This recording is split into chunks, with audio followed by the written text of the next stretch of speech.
Sí, es tal cual. Y sigue siendo el mismo ácido desoxirribonucleico que vos viste en tu secundaria, es el que hoy estamos manipulando y estudiando a diario en el laboratorio para evaluar enfermedades, pronosticar evolución de algunas patologías, identificar personas. Eso en realidad tiene que ver con la herencia propiamente dicha. Digamos, tenemos una diapositiva en la cual podemos ver los bueno, cromosomas, ya nos estamos ¿no es metiendo cierto? de lleno, pero esto No, es pero esto después. es para decir que esto Ahí es lo que está, determina las características de un individuo y es lo que heredamos de nuestros abuelos, de nuestros padres, y se va transmitiendo de generación en generación. Estos son los famosos, se me está terminando el hilo en el carretel.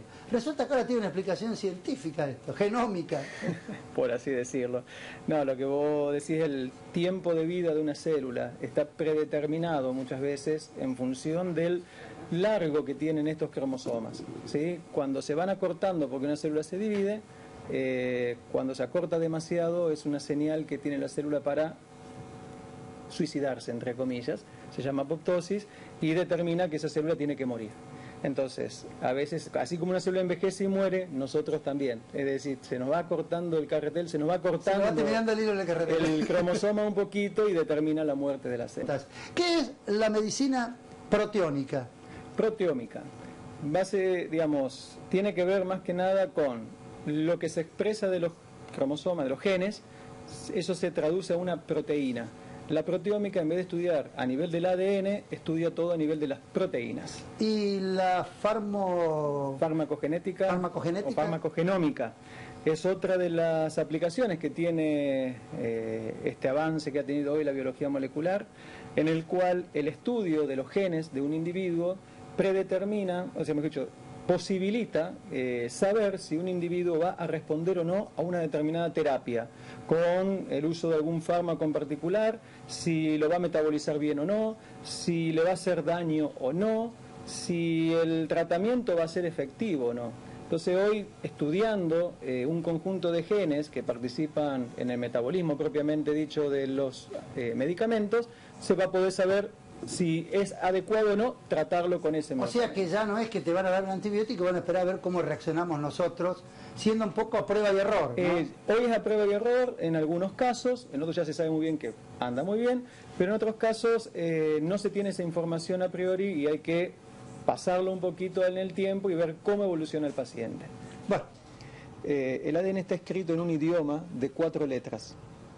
Según cómo se ordenen esas letras, secuencialmente, tiene un significado determinado. Si queremos conocer una enfermedad, tenemos que conocer lo que dicen los genes. Entonces, este proyecto Genoma Humano intentó, en definitiva, dilucidar cuáles eran esas bases nitrogenadas que iban ordenándose una secuencialmente con la otra y determinar cómo estaba escrito. Esteban, ¿cuándo decidiste que te gustaba esto del ADN? En realidad mi pasión por el ADN comenzó en la etapa del secundario, en tercer año del secundario, cuando vi esta misma molécula, este mismo esquema, y vi que una base nitrogenada de adenina se pegaba con una timina y enfrente de una guanina siempre se iba a pegar una citosina. Eran como dos imanes que se atraían y se mantenían juntas una con otra, y eso determinaba el origen de una persona, de un individuo, y bueno, lo que es un gen. ¿Qué estamos viendo en pantalla? En este momento vemos la doble hélice de ADN. Este es un modelo tridimensional de la molécula de ADN. El hecho de que son dos cadenas unidas por puentes de hidrógeno, decimos nosotros, y lo que tenemos acá son los cromosomas. Lo que cada individuo como especie tiene es un número de cromosomas determinado. El ser humano tiene en realidad cromosomas que están de a pares, tiene 23 pares de cromosomas, y en todo este conjunto de cromosomas está contenida la información genética de un individuo. Nosotros recibimos un cromosoma del par 1 de papá, un cromosoma del par 1 de mamá. ¿Cómo era el tema del par de media? Exacto, yo te usé un concepto de los pares de medias. Recibimos de a pares un par de medias, pero un juego de la media de papá y un juego de media de mamá. Según qué juego recibimos características de uno y de otro. ¿El par de media de papá es el que lleva el sexo? En realidad no es el par de media de papá. Papá tiene dentro de 23 pares de medias, tiene un par de medias especial que es un par que se llama XY. Los cromosomas sexuales XY determinan que un individuo sea varón. Si en el reparto de cromosomas se recibieron 2X, se determina el sexo femenino. Quien determina el sexo es el hombre, ¿sí? Porque es el que aporta un X o aporta un Y a esa mitad de medias que estábamos diciendo. Ahora bien, esto se está utilizando mucho en la genética animal. ¿Se puede elegir el sexo?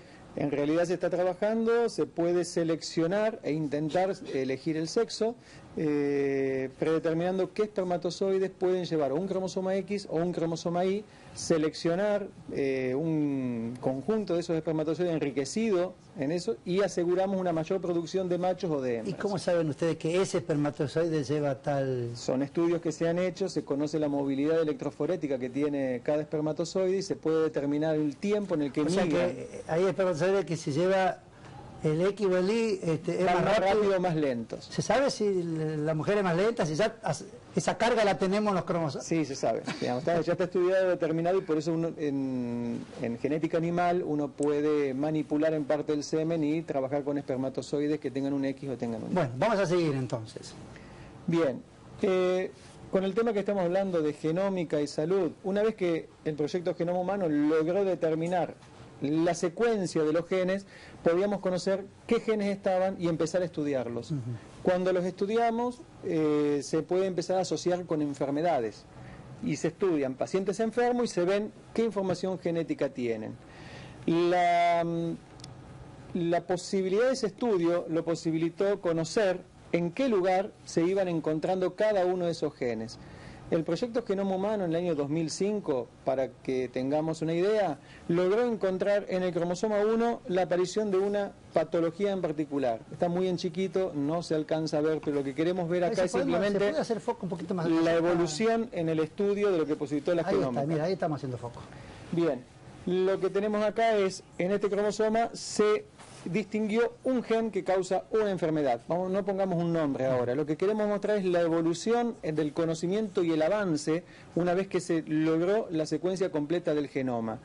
En el año 2006 ya teníamos en realidad la aparición de 5 enfermedades a los cuales se le pudo ir asignándole un nombre y una ubicación determinada dentro de ese genoma. En el 2005 1, en el 2006 5. Cuando ya pasamos al 2007, en el primer cuarto, si empezamos a ver en la imagen, ya hay muchos más circulitos en los cuales se han identificado cada vez más enfermedades. Esto tiene un crecimiento exponencial. Ya logramos de 5, saltamos a 187 enfermedades conocidas y distinguidas dentro del genoma humano. Si seguimos avanzando en los años, en el año 2008, el crecimiento fue más del doble, llegamos a encontrar 375 genes responsables de enfermedades, de cuales se los identificó y se seguían estudiando. En el año 2009, en el primer cuarto del año, ya llegamos a obtener 587 enfermedades distinguidas. ¿Tantas enfermedades tenemos? De algo nos vamos a morir, ¿eh? No solamente enfermedades, sino que también enfermedades o características, funciones celulares. Todo eso posibilita que si hay una enfermedad a la cual no se le asigna algún gen responsable, se pueda estudiar y hacer lo que llama un screening, o sea, una búsqueda dentro de la información que se tiene del genoma y tratar de encontrar cuál es el gen responsable. Ahora bien, y te voy a pedir que me respondas a esta pregunta después de esta pausa. Sí. Estamos hablando de prevenir las enfermedades, no de curarlas detectando el ADN y detectando el gen.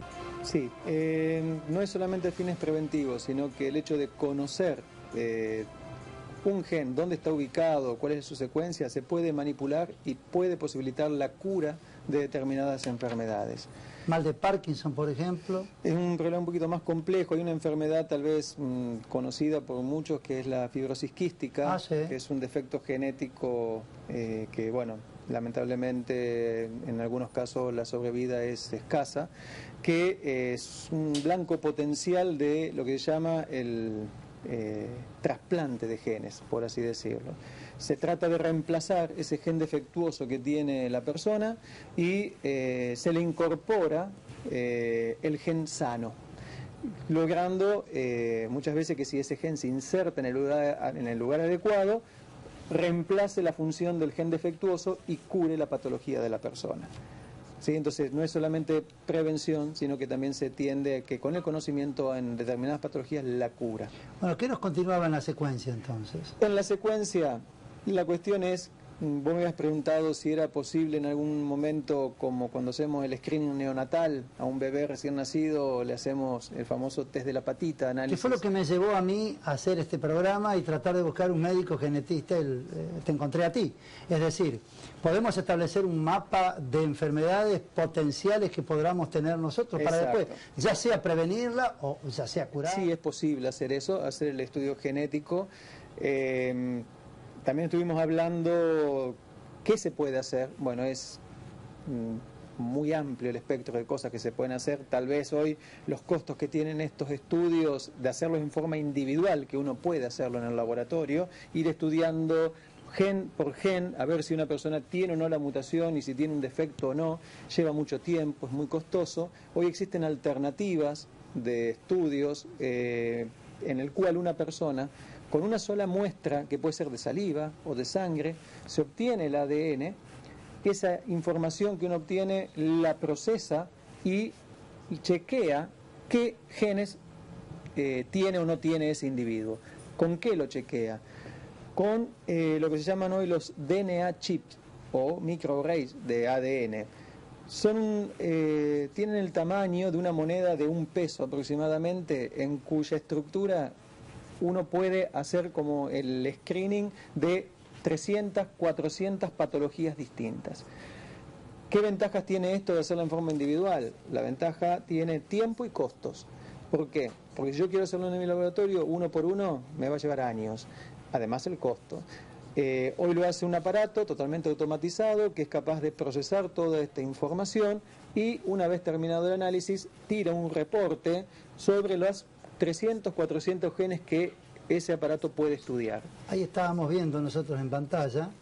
Si nosotros vemos, sí, lo que tenemos acá es básicamente, ¿estamos viendo? Sí, toma de muestra. Digamos, hacen un kit diagnóstico, hay laboratorios en los Estados Unidos que están ofreciendo esto, en el cual envían al domicilio del paciente el kit diagnóstico, el paciente lo que hace es un enjuague bucal, coloca el enjuague bucal en un tubo especial que le da el laboratorio, se envía la muestra por correo a ese laboratorio, el laboratorio lo que hace es extraer el ADN, lo procesa, obtiene la información genética del individuo y la analiza. Cuando termina el análisis, el laboratorio lo que hace es imprimir un reporte en el cual figuran justamente las características genotípicas de ese individuo y qué predisposición recibe. Y ahora viene la otra, que es la parte más interesante. Esto, digamos, frente a tu consulta... Bueno, ahí le vamos a pedir publicidad al laboratorio porque le vamos a pasar el chivo. No le decimos quién es, lo evitamos, ¿sí? Simplemente mostramos los precios que están ofreciendo hoy este tipo de laboratorio para hacer estudios a distintos niveles. En el primer caso ronda los $400, es lo que se llama un estudio ancestral, por así decirlo, en el cual uno puede ver la línea paterna, o sea, ¿de materna. dónde vino mi bisabuelo? Exactamente, el origen étnico en por ejemplo, todo caso. el apellido es Schueri, la tía Pola detectó que mi bisabuelo vino de Suiza. Y hay que chequear si realmente vino de Suiza o no, se puede comparar esa información genética, determinados lugares de tu genoma, se los compara con algo que ya está conocido y se ve si hay coincidencia o no. Bueno, pero eso es secundario y queda a los fines... Desde el punto de vista de la curiosidad. Exactamente, pero lo que más interesa es lo que ellos llaman la edición salud, en el cual aproximadamente rondan los 200 genes que son capaces de estudiar, en el cual me va a indicar a mí si yo, como estuvimos hablando anteriormente, si soy propenso a no sufrir diabetes, si puedo no sufrir de Alzheimer el día de mañana. Yo creo que la tendencia es no solamente conocer qué es lo que podemos sufrir en un día dentro de unos años, sino que prevenir y sobre todo, bueno, se va a tender a curar patologías que antes no se podían curar.